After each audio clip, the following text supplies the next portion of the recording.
I said I had a series of former champs on. Vic is a former champ. We've heard from IF Radio, two-time champ. You want to talk old school? How about this guy? Another former two-time champ who made the time to make the call.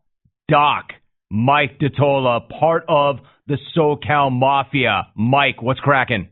Jim, thanks for having me in today. In order to prepare for the smack-off, I tuned in last week and I caught the jungle version of a fake orgasm. Yes, the hack-off. It was loud, it was breathless, and it seemed like maybe something important was happening. But in the end, I found myself falling asleep while Jolene was coughing something up. The other thing that left me unsatisfied was the fact that the Canadian star linebacker is still allowed to call the show. First of all, being a Canadian star linebacker is like saying you were a Mexican star point guard. Come do that here in America and we'll talk. So he calls a syndicated radio show and says, without a hint of irony, mind you, if I have to rape a girl to have sex, it's just not worth it. Wow, dude, way to take a stand. Way to champion women. I can only imagine how your daughter will beam when she hears that quote. Probably as read by the prosecutor as part of some court transcript. Let me guess. If you have to throw acid on your girlfriend's face to keep her from looking at other guys, it's just not worth it. I can't believe he's still allowed to call the show. I guess what I'm saying is, if I have to star in Battlefield Earth and the entire Look Who's Talking trilogy to get a male masseuse to give me a hand release, it's just not worth it. And it was during the hack-off that I heard that the grand prize for this year's smack-off is 2 Southwest tickets anywhere within the 100-mile radius where they fly. The 6-foot Subway sandwiches I used to win in 1994 for a freaking fax contest find that funny. Hey, Southwest flight crews, I don't need to hear your open mic act on the intercom every time I'm forced to fly with you. How about you just worry about safety? We all brought our own entertainment with us. Feel free to focus on breaking that huge chunk of ice into smaller pieces with your tiny ice hammer. And when I spend $400 on a business select ticket so I can be the first one to get on your brown, blue, and orange Greyhound bus with wings, stop letting the 12 pre-board passengers with the fake limps get on before me. NBA floppers and Italian soccer players are jealous of how well you guys fake injuries.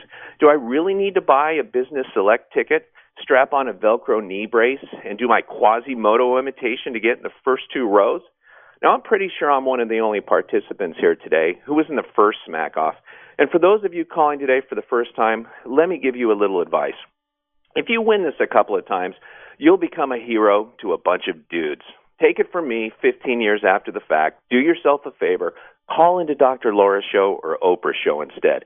Listen to sports talk radio if you want, but only call into Dr. Laura or Oprah. Become a legend there, and you become a hero to millions of slightly damaged women, and it will pay much higher dividends than hanging around with Jungle Bros. Let me tell you about Jungle Bros. These are the guys who come into my dental office with no money, no pain threshold, and a severe nitrous oxide deficiency. These guys show up for an appointment, look me straight in the eye, and say, "Sorry, bro, I just had lunch and didn't get a chance to brush my teeth." And I always look them right back in the eye and I say, "It's all right, bro. I just dropped a deuce and didn't get a chance to wash my hands. Let's call it even." Lastly, Jim, I've had a lot of fun on this show over the years, taking a run at the clones. And I've even gone after some of the legends, too. But today, I'm going after the most obnoxious of them all. There isn't much unanimous agreement in the jungle, but I'm pretty sure we can all agree on this one. I'm talking about the one guy who thinks he's above all of this, the most self-important clone of them all. That's right, I'm talking to you, Doc Mike, you annoying, egotistical, self-centered dimwit. It is finally your turn. It's nothing personal, Doc, and I use that term oh so lightly, but you've just skated a little too long through this jungle with only minor pot shots. Another legend's best shot was to call you a nerd and a dork. Sorry, dude, but this is what I do, and today just happens to be your turn. Yeah, you heard me right. I'm going to rip myself a new one. First of all, dude, do you even like sports? I'm racking my brain trying to think of the last time you even mentioned anything sports-related on the show. Your nasally rants might seem a little more relevant if you at least shoehorned a sports reference into your calls every now and then. I also got to say I'm kind of amazed you're nearly done with your call today, and you haven't brought up NASCAR once. Hally freaking Luya. Dude, we get it. You don't like NASCAR. You think the people who watch it aren't as good as you because they're not smug, self-satisfied professionals. Hey, you win, dude. You use bigger words than the people who were forced to go to crappy public schools. Congratulations. And back away from Brad, dude. He's the real deal. Are you really so shallow that you base your opinions about somebody based just on their zip code?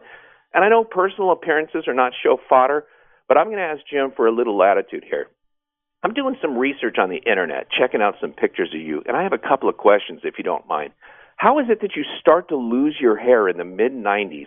I mean, look at that picture of you in Jim's studio in the Sports Illustrated issue, and then miraculously, in pictures from 2000 to 2007, you have a full head of hair again, and now you're bald. Dude, do you think there was any way that dead ferret you had glued to your head was fooling anyone? Andre Agassi's fake mullet finally has someone to talk crap about. You could have at least had the decency to spend a little bank and go to Carl Ravage's guy.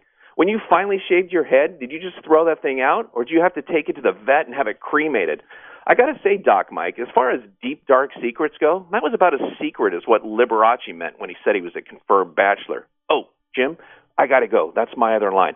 I'm late for my interview with Pompous A-Hole magazine. I got the cover. Doc Mike Tolla, nice twist. Nice twist. I said it earlier in this show. He was listening. Come with something different. Change up. That's your best chance to win. Man, another legendary call. He's won twice.